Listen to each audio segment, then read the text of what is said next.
I'm going to do the second strategy, which is Chalk Talk. And Jerry, and I think Sue, you've been in a training with me too. For some of you, a lot of these activities are going to be familiar, but they'll be adapted because I've not done this virtually with any of you before. So what I'm going to do next is I'm going to share my whiteboard.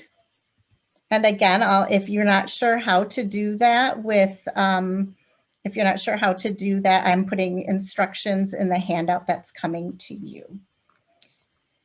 So continuing on our theme about family, I'm going to talk to you a little bit about my family.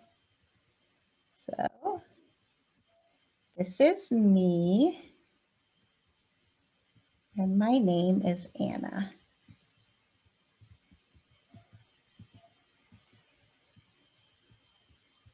Here's my hair. I have a ponytail every day. I have my hair in a ponytail. Okay. And then this is my husband, Eric.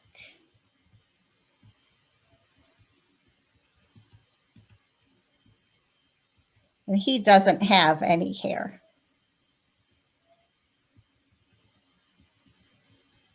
Here is my daughter, Verly.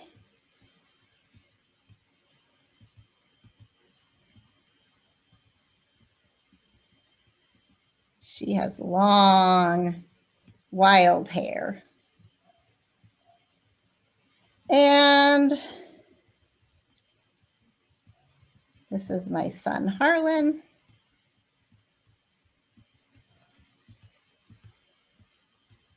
He has short, wild hair.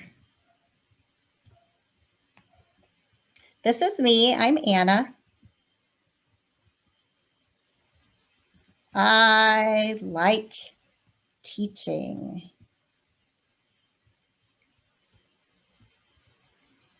I like teaching. This is my husband, Eric. He likes computers.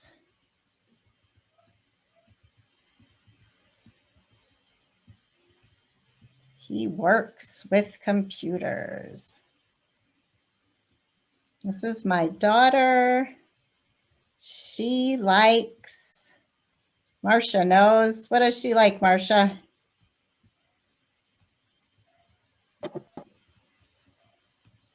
Can you guess? Ballet. Ooh, close. She likes dancing. Yes, she likes dancing. And this is my son, Harlan.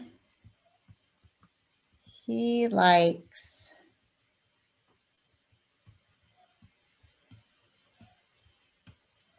ice skating.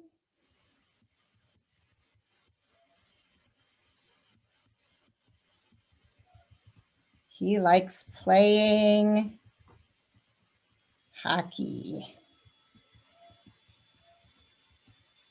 Here, we'll cover all that wild hair.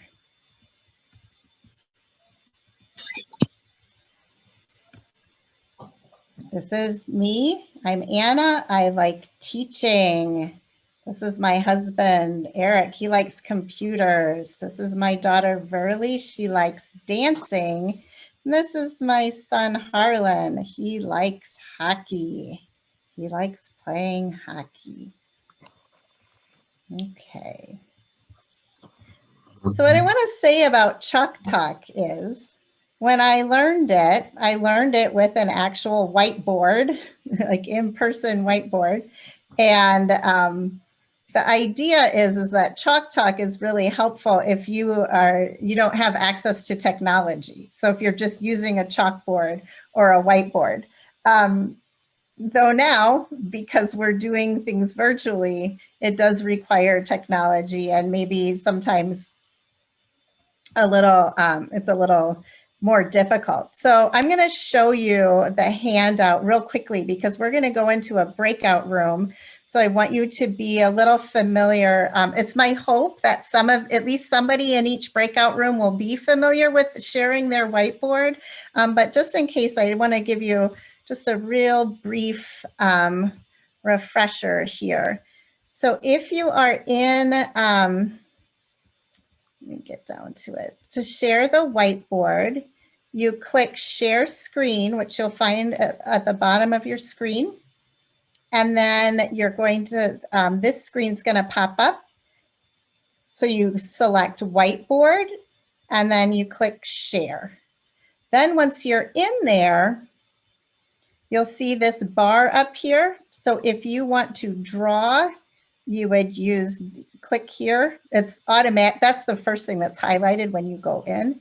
And then you can choose your colors with format. So what I'd like you to do, we're going to go into breakout rooms. How many people do we have? 25?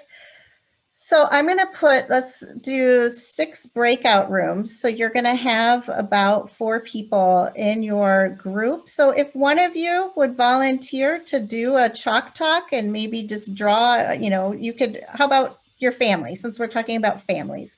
So we'll go into breakout rooms. I don't know if, I think I need to be the host to do that. Okay, I can make you the host. Okay. So Anna, are we each drawing or is just one person drawing on the whiteboard? We'll only have time for one person. I'm going to set a timer of 5 minutes. So it'd probably only be one person. Okay. But if any of you have questions and you can help each other out, please feel free to do that. Did that work for you, Anna? Yeah, it did. Though I don't see.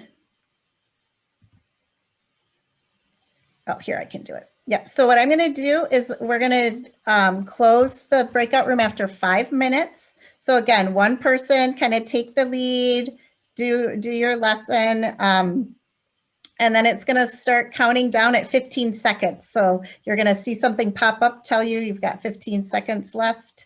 So let's go ahead. Hello.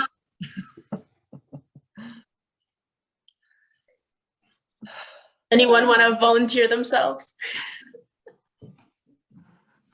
I can try if nobody knows how. I haven't done it before, but I know how to share my screen. So Go for it. let's just see if we can do this.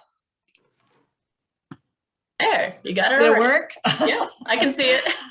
Okay, I'm Heidi, by the way. I work with Madison at LSW. So she just wants us to practice drawing. I've never done chalk talk before with students. Has anybody here? No, never. Wasn't familiar with it either. I mean, Madison, I don't know if you have, but I mean, I guess we just, I live alone, so this will be really easy. But this is gonna, I mean, it's fun, I guess. I mean, I'm wondering if there are other things we could draw besides a family, if we could use chalk talk for, a topic, that's of interest, like maybe it's like a season or a holiday. Yeah, a season or a holiday or sports or the weather, probably be good fun to use with weather, weather's pretty easy, sunny. Yeah, cloudy. so you can say today is sunny, today is cloudy. Yeah, I think one of the good parts of the family and one of the targets there is working on different conjugation where you say, I am Madison, I like this. And then you talk about your other people in your family, you're using that different conjugation. So it's like, I like this, he likes this. Oh, I see. Yeah, she likes. So you're making that sunshine. differentiation as you go through and talk about the different Okay. people. Mhm. Or then you can also use the grouping of my children, they like this. He likes this, I like that. Right. Okay. So he likes the sun. She likes the sun. They like Like that, you mean? Is that Yeah, how so you- you're doing the conjugation as you go. So when you're talking about your different family members, you're going to be conjugating the word like. Mhm, mhm. And Yeah. conjugation, for those of you who may not know, is just changing the verb to match your pronoun. So I've been using the whiteboard. I teach French as well to English speakers. So I have small groups of children really. And it's interactive in that they can use the whiteboard as well. So they join in. So we work together. You know, I choose them one at a time so they can add to what we're doing on the whiteboard. So which I only found that out quite recently. So that's been quite useful, and it's good for their confidence as well, that we can actually work together, not just orally, but we can actually physically do something together as well. Are they younger students or older? These particular students are about 10 years old. Okay. Okay. And they don't have, well, they're so tech savvy now, these kids, but so they work well together, like they don't on the whiteboard, they take turns, they know what the icons mean. Exactly. I mean, I control it and choose the student and tell them that it's their turn. So it's not just a free for all. But, you know, I think they've got so used to it now over the past year. So, you know, they're all working on Zoom anyway, that they've been really, really good with it. And I think adults would be exactly the same, that they would join in. Mm-hmm. Mm-hmm. And does everyone think that they would be able to figure out how to get to the whiteboard, or is anyone a little confused on that? I think we all can get to the whiteboard. Yeah, you just share the screen and click on whiteboard and it pops right up. Zoom is typically pretty user-friendly, but sometimes I don't know if you need to share the sound though. I always, out of habit, I share the screen with computer sounds in case I play an audio tape of something, but with the whiteboard, there's no audio. I mean, I think at the top you have something that's like an options, Heidi. And then if you hit the drop down arrow, you should also be able to hit share sound. oh, options on the Share whiteboard screen. or Oh, well, so it should say like you're sharing your screen, and then it might be 3 dots or it might be a caret. Oh, we're gonna get kicked out. oh my goodness, already? Okay. Okay, well, I'll find it, but yeah. All right. See you on the other side. Okay.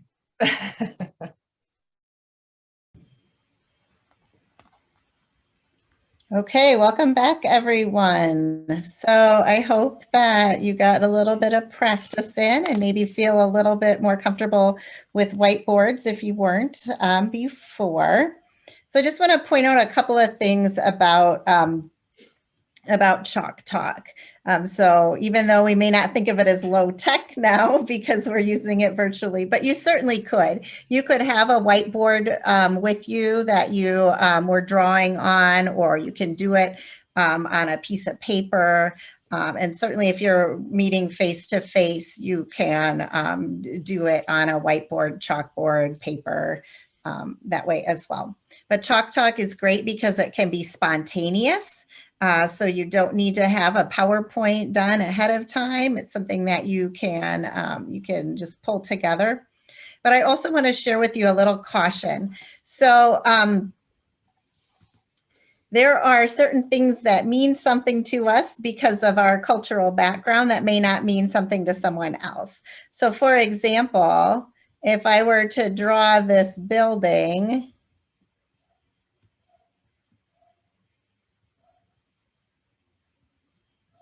what does this look like to you?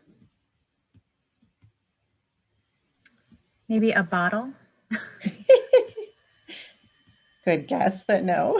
School? Yes, a school. A school, a church. Okay, for whoever said school, why did you say it was a school? It looks like a school bell on top. Okay, To have you me. ever seen a school with a school bell on top? I don't know. Maybe, probably somewhere. I don't know. Yeah, I saw Yeah, one I between don't school. Shawano and Kashina a couple weeks ago, but so imagine if you're a newly arrived immigrant or refugee, and would you know that this is a school? This doesn't look like my school. Doesn't look like my kid's Right. school. So, Right. you know, there's, we draw things knowing what they mean to us, you know, because of what we learned. So just keep that in check. It doesn't mean you can't draw using symbols. You know, what does this mean?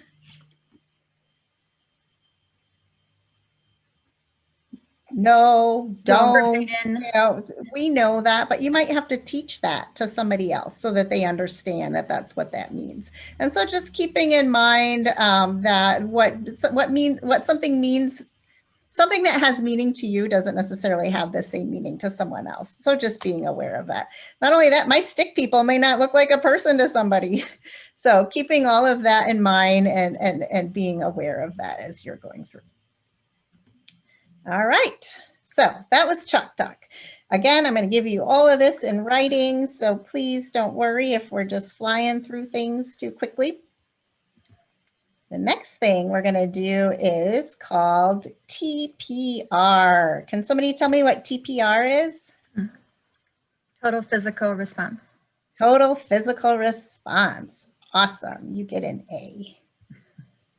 So, can somebody explain what total physical response is? It's sort of when you're teaching by giving instructions and having the students do what you tell them to do. So you might say, well, say if it was French, you'd say touche the nose, you know, touche la bouche or whatever. In English, you know, touch your mouth, touch your nose, stand up, sit down. And the idea is that they learn better if they're not just sitting in the chair listening, if they're actually around and doing things. Yes, exactly. So I'm going to recap that. Some people might have had some difficulty hearing you. So with total physical response, the instructor or tutor gives commands, and the learners follow those commands. And so the example you gave, touch your nose, touch your mouth, touch your ears.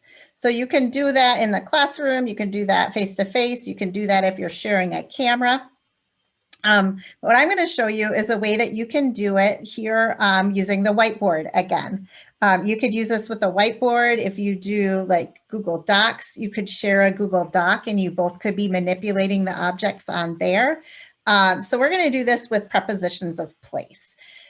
So what I'm going to do is, is there a volunteer? Can you, like, if you're sharing your picture and you want to be a volunteer, raise your hand. I can't see everybody who's raising their hand. Anybody? Not, I'm going to call on you. I'd be happy to be your volunteer if nobody else wants to step up. All right, Madison, you're my volunteer then. All right. So I'm going to give you remote control of my computer. So now you should have control of my screen. So Madison, please put the square next to the circle. Oh, and you have to hit select first in the menu above.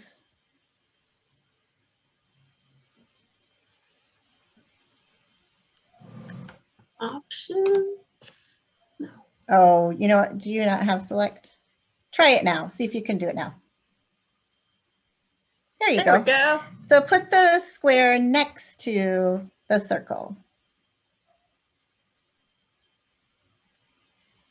Thank you. Put the arrow under the circle. Put the circle on the line. Wrong one.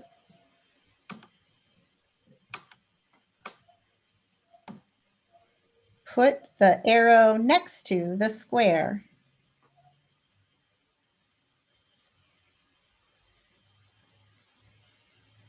Excellent.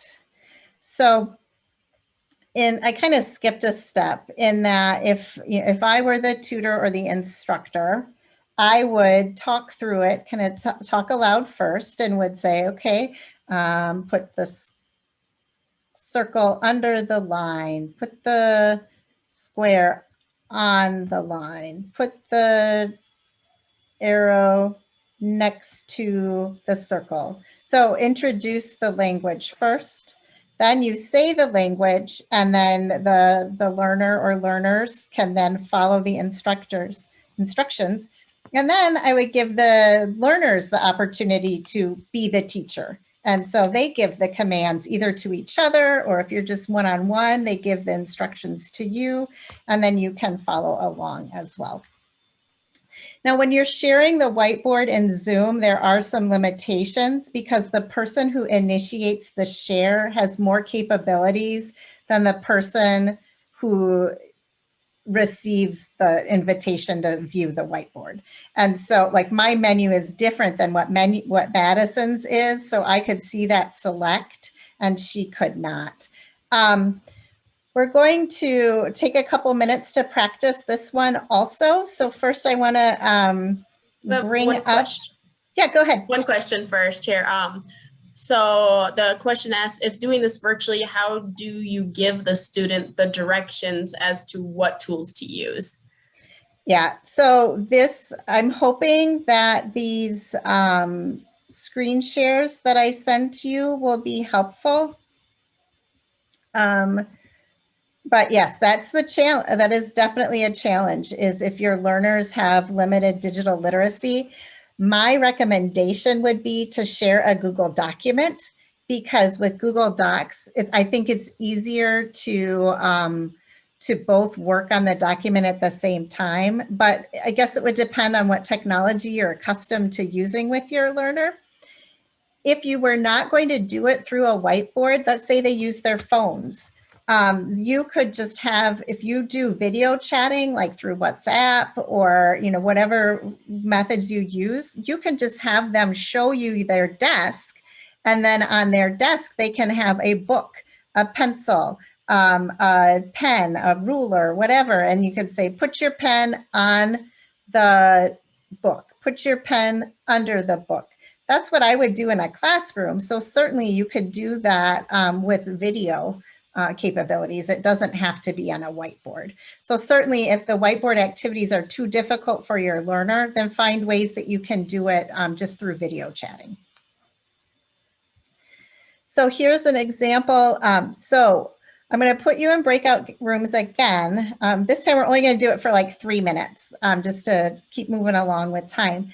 So if you want to move an object, that's what this select button is here. And again, only the person that initiates the share is going to have that option. The other people in the breakout room aren't going to see that.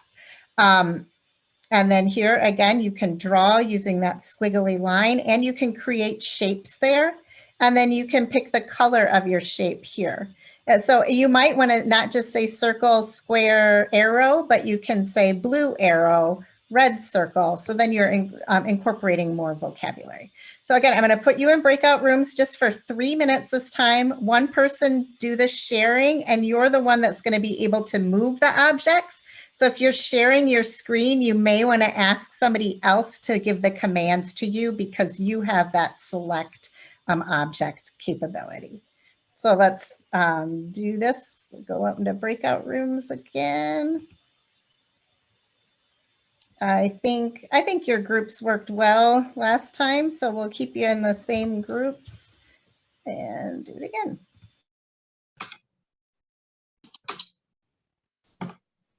All right. Who's going to try and share their screen this time?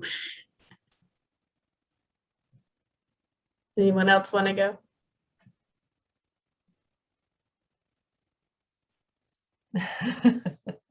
Yeah. All right, I can do mine if you guys want, and somebody else can give instruction. Let's see. So we're gonna draw. Okay. Oh, so you're creating the shapes from that toolbar? Mhm. Okay, I can't see the toolbar, but I guess Yeah, that's yeah. I think only I can see the toolbar only here. you can. Okay. Mhm. It's just so I take it you can do anything. It doesn't have to be shapes, right? Yeah, so you can But- also, I think there's also just like a doodle, yeah, doodle feature. So kind Oh, of just like with, just the regular whiteboard like we were using to draw our families. So let's see. mhm. Does somebody want to try and see if they can grab the shapes? I'm not sure if anyone else can do that right now. Or I don't maybe see where you can. have to maybe give permission. Well, you can draw on it. Okay. It says Sharon. Oh, so Sharon's drawing on it now? Sure, if Okay. you go into annotate, your view options at the top of your screen, the non-host folks, go into view Oh. options, select annotate, and you can be drawn on there just as much as the host can. That would be And the mouse neat. is your Okay. select tool.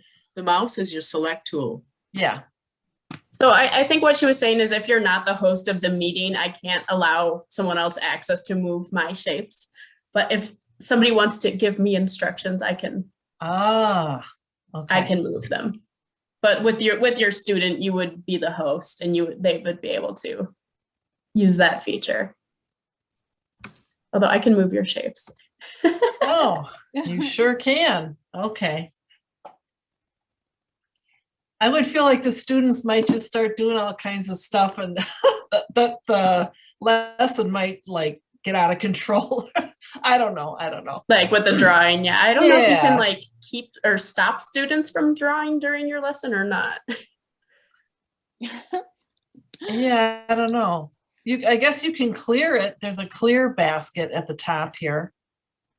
To Maybe that's clear the something else we screen. can ask at the end if you can pause it. All right, going back. Okay.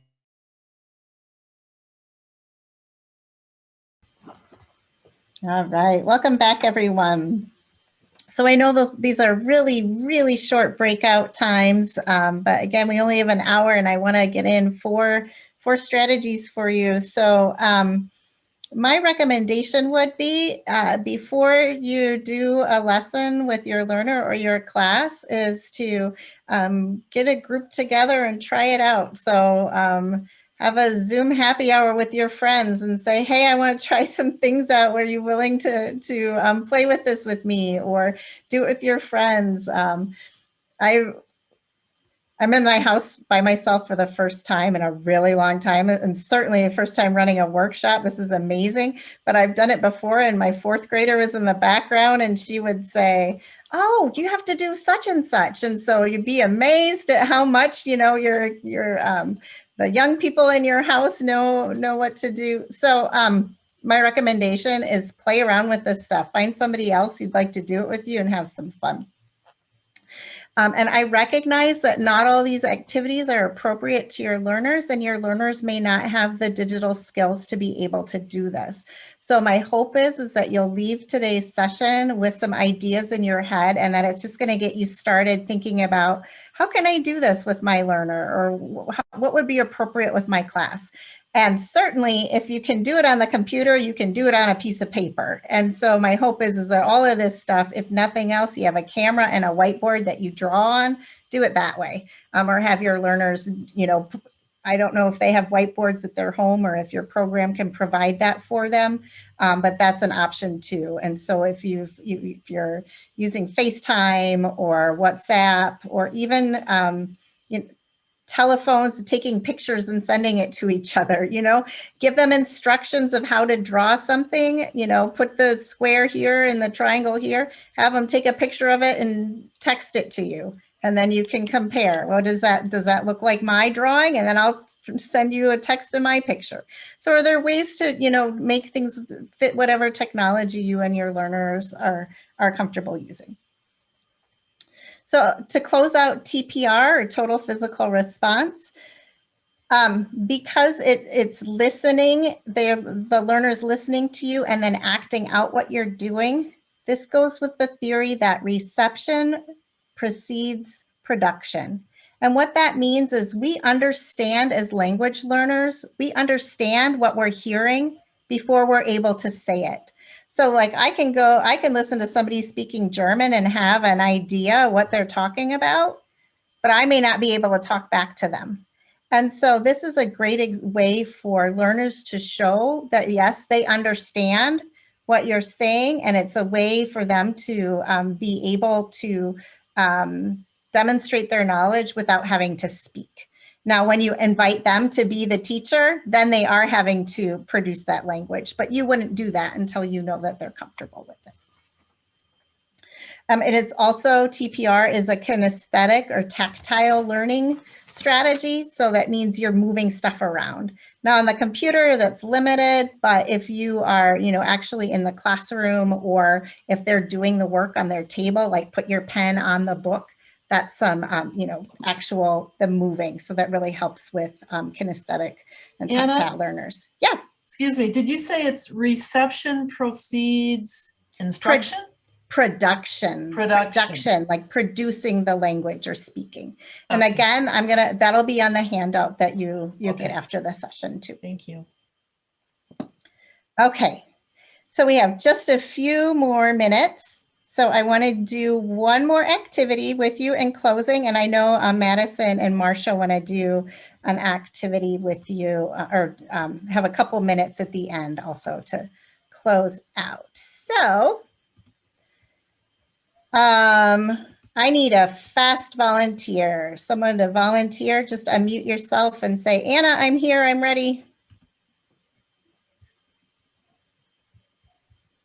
I'll do it. Anna, my video doesn't work, but I can help. This is Heather from Fox Valley. All right, Heather. Ooh, you're going to be a great example. So we've been talking about family. Heather, can you tell me about a little bit about your family? I live with my mom and my husband, and we have a 3-month-old baby. Oh, I'm so excited to hear about your baby. So Heather, we're going to write a story today about your family. So I want you to think about your family and tell me about your family, and I'm going to write it down just as you say it. Okay. My mom is... She's going to be mad because I don't remember her actual age. 62, I think. My mom is 62 years old, and she's retired, and she has really crazy white curly hair, and she laughs a lot. And my husband is 29 years old.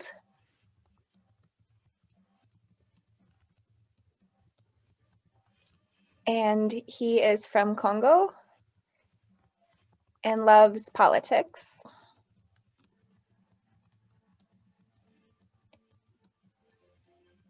And my baby's 3 months old and is a baby. I don't know what to... He's healthy and wonderful.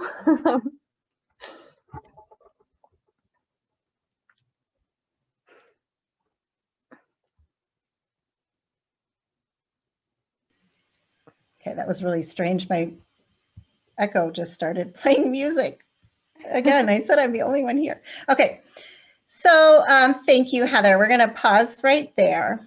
So this is the LEA, or Language Experience Approach. And what you do in Language Experience Approach is you ask your learner to tell you a story. You write it down word for word.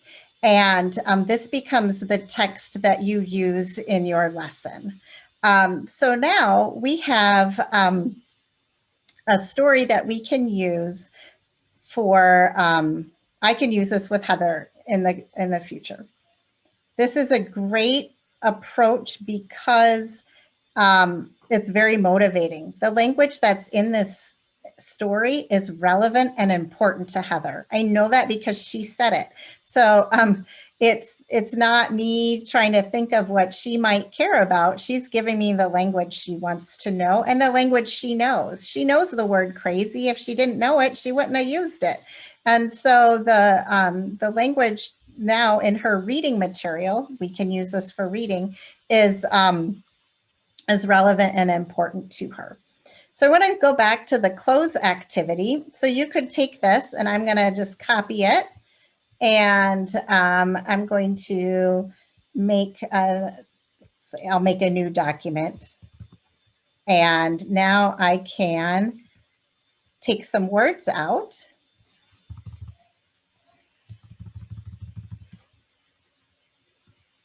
And give it to Heather again.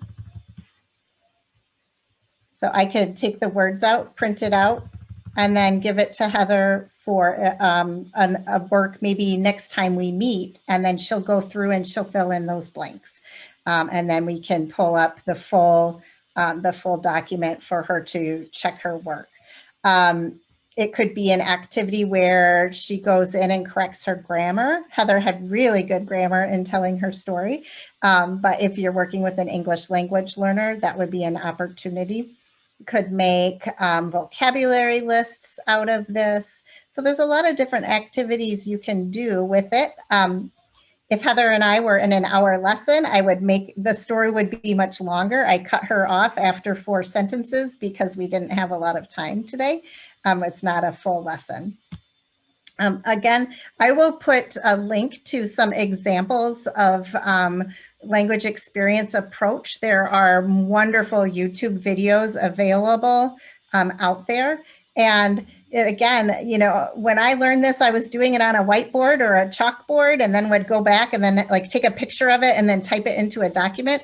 One of the things about working virtually is you could be typing it right in there directly, and you can eliminate that step of transferring it from the chalkboard to a paper.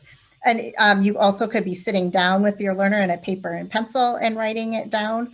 This is something you could do over the phone. You could have them tell you a story over the phone, you write it down or you type it, and then you could send them the copy of their story with a close activity or with comprehension questions or with, you know, there could be all kinds of things that you could do with it, but now this becomes their reading material, and it's a story from their own experience. Again, these activities will all be on a document that Madison will be sending out to you. I thank you all for the work that you're doing out across the state, and thanks for this opportunity to share these ideas with you. Thank you so much, Anna. And